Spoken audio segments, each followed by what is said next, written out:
안녕하세요. 시아버지의 광적인 집착 때문에 남편과 헤어진 30대 여성입니다. 제 나이 25살이 되던 해에 아버지가 돌아가셨고 2년 후 어머니도 돌아가셨습니다. 아버지가 폐암이셨는데 어머니께서 그런 아버지를 오랫동안 간병하셨거든요. 그나마 초반에는 집안 형편이 그렇게 나쁘지는 않아서 간병인도 쓰고 했었는데 치료다 뭐다 돈 들어갈 일이 많아지니까 나중엔 상황이 여의치가 않아서 결국엔 어머니께서 고생을 많이 하셨지요. 제가 돕는다고 돕긴 했으나 어머니가 하신 바에 비하면 세 발의 피에 불과했을 테고요. 아무튼 사정이 그렇다 보니 어머니께서는 정작 당신 스스로는 돌보지 못하셨던 모양입니다. 아버지가 돌아가시고 얼마 지나지 않아 어머니도 심상찮은 증세들을 보이셨거든요. 제 고집과 등살에 못 이겨 어머니께서 모처럼 건강검진을 받게 되셨는데 거기서 암 진단을 받게 될 줄은 저는 어머니 건강을 걱정하면서도 설마 암일 거라곤 상상도 못했기에 저나 어머니나 충격이 무척 컸지요. 어머니께서는 암 진단을 받고 정확히 9개월 만에 세상을 떠나셨습니다. 아버지 때와 달리 제대로 치료도 받지 못하셨어요. 그나마 하나 있던 집을 담보로 대출까지 끌어다 아버지 치료에 쏟아부었던 터라. 게다가 친정부모님은 두 분 다 보육원 출신이셨기에 도움을 요청할 만한 친척도 한 명 없었지요. 저 역시 외동딸이었기 때문에 많은 일들을 혼자 처리해야 했고 이래저래 참으로 서글픈 상황이었네요. 어머니 휴대폰에는 몇 안 되는 지인들의 연락처가 있었고 그분들만 모시고 간단히 장례를 치렀습니다. 마음을 제대로 추스릴 새도 없이 평소와 다름없이 출근을 했습니다. 어려서부터 소심하고 낯을 많이 가리던 저는 원래 주변 사람들한테 아쉬운 소리를 하는 데 있어 익숙하지 않았어요. 그래서인지 어머니가 돌아가셨다는 이야기도 쉽게 꺼낼 수가 없더라고요. 갑자기 자리를 왜 비웠었냐, 얼굴색은 왜 이렇게 안 좋냐는 동료의 걱정에도 그냥 몸이 안 좋아서 그렇다며 둘러대는 게 전부였달까요. 하지만 제 그런 거짓말을 꿰뚫어본 사람이 있었으니 바로 남편이었습니다. 남편은 저에게 자세한 이유를 캐묻는 대신 말없이 어깨를 내어주는 그런 사람이었어요. 어떻게든 절 웃게 해주려고 그런 건지 평소보다 더 과하게 장난도 치고 어떻게든 제 관심과 주목을 끌어보려고 애를 쓰기도 했지요. 그런 남편을 보고 있으면 고맙기도 하고 동시에 짜증이 나기도 하고 그래도 결국에는 그 모든 행동들이 남편 나름대로의 배려였다는 걸 알게 되었고 이후로는 저도 남편에게 마음의 문을 열었네요. 얼마 지나지 않아 저희 둘의 관계는 진지한 사이로 발전하게 되었습니다. 그런 관계가 1년여 정도 지속되었을 때 남편이 먼저 결혼하자는 이야기를 꺼냈고요. 아무래도 제 상황이 상황인지라 어머님 아버님이 저를 싫어하진 않으실지 결혼을 반대하진 않으실지 걱정을 많이 했습니다. 친정부모님 자리에 앉아줄 어른이 없어 제대로 된 상견례도 할 수가 없었으니까요. 하지만 어머님 아버님의 허락 아래 시댁에 찾아가 인사를 드리는 걸로 상견례 자리를 대신했어요. 비록 결국에는 어머님 아버님 때문에 남편과도 헤어지게 되었지만 두 분을 처음 만났을 때만 하더라도 정말로 친절하고 배려심이 넘치는 분들이다 싶었습니다. 제가 불편해할까봐 그러신 건지 뭐 하나 물어보실 때도 매우 신중하게 그리고 조심스럽게 신경을 써주셨고요. 뿐만 아니라 친정부모님에 대한 이야기가 나왔을 때는 어머님께서 눈물을 보이셨고 아버님께서는 이제 당신들이 저를 친딸처럼 아껴주시겠다며 사랑한다고 말씀해주시기까지 하셨네요. 하지만 산 넘어 산이라더니 저희 앞에 놓인 또 다른 문제는 돈이었습니다. 저나 남편이나 각자의 사정으로 모아둔 돈이 많지가 않았거든요. 친정이 없는 상황에서 시댁 도움만을 받자니 그것도 영 내키지가 않았지요. 남편과 한참을 고민하고 상의한 끝에 저희는 반지하 전셋집에서 시작하기로 했습니다. 어차피 남편이나 저나 집에서는 거의 잠만 잘 듯했기에 큰 문제는 없을 거라고 생각했거든요. 반지하에서 딱 2년만 버티자 그 2년 동안 열심히 돈만 모아서 나오자며 다짐을 했네요. 하지만 반지하 생활이 어느 정도 적응이 되어가던 무렵 문제가 생겼습니다. 집을 알아볼 때부터 가장 걱정했던 것 중 하나가 바로 곰팡이와 누수였는데 결국엔 그 두 가지 모두를 겪게 되었거든요. 지은 지 2년도 안 된 건물인데다 새로 도배까지 싹 되어 있었기에 설마 싶었는데 하지만 아니나 다를까 장마가 시작되기가 무섭게 천장 모서리부터 누수가 발생했지요. 곰팡이는 덤으로 따라왔고요. 하지만 그게 끝이 아니었어요. 곰팡이 때문인지 남편의 상태가 급속도로 안 좋아졌거든요. 온몸에 벌건 두드러기가 올라온 데다 집에 있으면 정말 당장이라도 어떻게 되는 거 아닌가 싶을 정도로 심하게 기침을 해대더라니까요. 결국 보다 못한 제가 남편을 데리고 병원에 갔는데 무슨 이름도 길고 어려운 증후군 증세도 보이고 이대로 두었다간 폐렴에 걸릴 수도 있다는 무서운 이야기를 듣게 되었습니다. 이를 어쩌나 일단은 하루라도 빨리 반지하에서 나와야겠다는 생각뿐이었어요. 집주인에게 연락을 하니 처음엔 저희가 너무 과민 반응하는 거 아니냐며 책임을 피하더라고요. 하지만 자기 눈으로 남편 상태를 보더니 그제서야 먼저 미안하다며 계약을 물러주겠다 하대요. 대신 주변에다가 괜히 노순해 곰팡이네 그런 소리는 말아달랍니다. 아무래도 대학 가다 보니 소문에 꽤나 신경이 쓰였던 모양이에요. 아무튼 그리고 당연히 이 소식을 어머님 아버님께도 알렸습니다. 어머님께서는 무척 속상해 하시더니 기왕 이렇게 된 거 들어와 살라 하시더군요.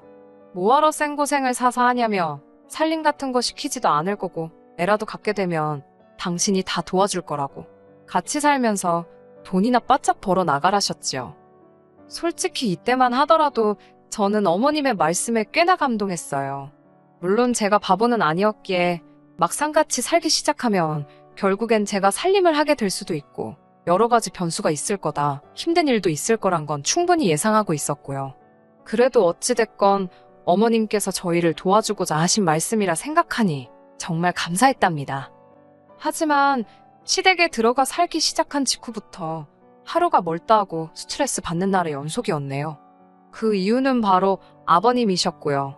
다정다감한 줄만 알았던 아버님 때문에 제가 이토록 힘들어질 거라곤 상상도 못했네요. 아버님께선 아침부터 저녁까지 저희가 집에 있는 한 당신 눈에 보이는 곳에 있기를 바라셨어요. 솔직히 말하자면 비록 저희가 어쩔 수 없는 상황 때문에 합가를 하긴 했지만 저희는 여전히 신혼이었잖아요.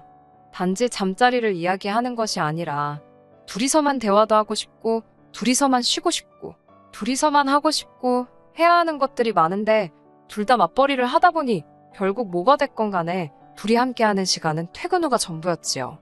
하지만 일단 저나 남편이 집에 도착하면 아버님께선 그렇게 저희를 거실로 불러내셨습니다. 거실에서 같이 TV 보자고. 왜 방에만 있냐고요. 문제는 그렇다고 해서 저희가 보고 싶은 것을 보는 것도 아닙니다. 아버님께서는 당신이 선호하시는 정치색을 보이는 채널만 하루 종일 주구장창 보셨어요. 그게 아니면 미국 레슬링 프로그램이었지요. 저는 그러면 TV 앞에서 소위 멍 때리고 있거나 핸드폰을 하곤 했는데 그걸 또 그렇게 싫어하셨습니다. 같이 TV 보자니까 왜 핸드폰만 들여다보고 있냐며 한 번은 막무가내로 제 핸드폰을 뺏어가기도 하셨지요. 제가 너무 놀라기도 했고 기분도 나빠서 아버님을 쳐다보니 그러니까 하지 말라는 짓을 왜 하냐면서 예의를 지키랍니다. 아버님의 간섭은 이뿐만이 아니었습니다. 어쩌다 남편과 제가 둘이 모임에라도 가는 날이면 아버님이 나서서 저희의 옷차림을 단속하셨어요. 모임의 성격이나 장소에 따라 저희가 어련히 알아서 잘 챙겨 입고 가겠어요. 한 번은 현관에서 신발을 신던 저를 붙들고는 옷을 왜 이렇게 입었냐. 사구려처럼 보인다 어쩐다. 가서 저번에 입었던 걸로 바꿔 입고 와라. 더 짜증이 났던 건 그런 아버님의 행동이 남편이 보기엔 며느리를 너무 예뻐해서 그러는 것 같답니다. 심지어 정말로 저희가 모임에 가는 건지 아니면 당신만 따돌리고 둘이서 어디 놀러라도 가는 건 아닌지 그걸 감시하려고 몰래 저희 뒤를 밟으신 적도 있답니다. 저는 놀라다 못해 소름이 다 끼치던데 정작 남편은 아버님이 은퇴하시고 집에만 계시니 심심해서 저러신가 보다며 다음에는 아버님도 모시고 같이 어디 놀러라도 가자고 하더라고요. 제가 황당해서 어머님 계시지 않냐, 두 분 사이가 나쁜 것도 아닌데 도대체 왜 이러시는지 모르겠다 하니까 남편도 그러면 어머님도 모시고 가자는 뚱딴지 같은 소리나 하더라니까요. 그러다 제가 그 집에서 나와야겠다고 결심을 하게 된 결정적인 사건이 터졌습니다. 같이 살기 시작하고 얼마 지나지 않아서부터 아버님께서는 저를 딸내미라고 부르기 시작하셨습니다. 그러면서 당신에게 아빠라고 부르고 어머님께 엄마라고 부르길 바라는 눈치셨어요. 실제로 제 주변의 시집간 친구들 중에도 자기 시부모님께 아빠 엄마라고 부르는 친구들도 있긴 하지만 이상하게 전 그 말이 입에서 나오지 않더라고요. 돌아가신 부모님께 괜히 죄송스럽기도 했고 뭐라고 말로 정확히 표현할 수는 없었지만 불편했어요. 그래서 안 했습니다. 그런 와중 하루는 아버님께서 친구분들과 저녁 약속이 있다 하셨습니다. 그날따라 남편은 야근으로 늦는다고 했고 어머님은 진작에 주무신다 하셨기에 아버님의 연락을 받고 저 혼자 마중을 나갔지요. 아주 늦은 시간도 아니었는데 아버님께서는 꽤나 취하신 듯 했습니다. 저를 보시더니 우리 딸내미가 아빠 마중 나왔네 그러시는데 제가 성격이 능글맞지가 못해서 떨떠름하게 웃기만 했어요.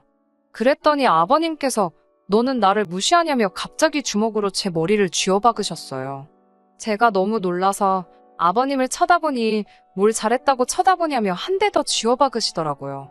어처구니가 없고 너무 화가 나서 아버님 왜 이러시냐고 저도 모르게 소리를 질렀습니다. 그러자 아버님께서도 저더러 저 눈깔 좀 보라며 그 말을 하시는 아버님 표정이 얼마나 살벌하던지 놀란 제가 쟁걸음으로 먼저 도망치듯 집으로 들어갔습니다. 곧바로 아버님이 뒤따라 들어오는 소리가 들렸는데 제 심장이 터질 것처럼 빠르게 뛰대요. 집에 어머님이 계신다는 걸 알면서도 아버님의 존재 자체가 너무 무섭게 느껴졌어요. 아버님과 간발의 차로 제가 먼저 방문을 잠그니 아버님께서 너 이리 좀 나와보라며 너는 아빠 알기를 우습게 아냐고 고래고래 소리를 지르셨습니다. 덜덜 떨리는 손으로 남편에게 전화를 거는 그때 아버님의 소란에 어머님이 잠에서 깨셨는지 어머님 목소리가 들렸어요. 어머님께서 이게 다 무슨 일이냐며 방문 너머로 저에게 물으셔서 아버님이 무서워 죽겠다 했습니다.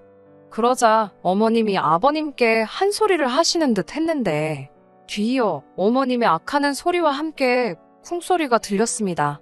그리고는 바로 또 뭔가 던져지고 깨지고 아무래도 두 분이 싸우시는 것 같았지요. 남편에게 빨리 집에 오라고 아무래도 아버님이 어머님을 때리시는 것 같다 하니까 남편이 무슨 일 있었냐고 묻더라고요.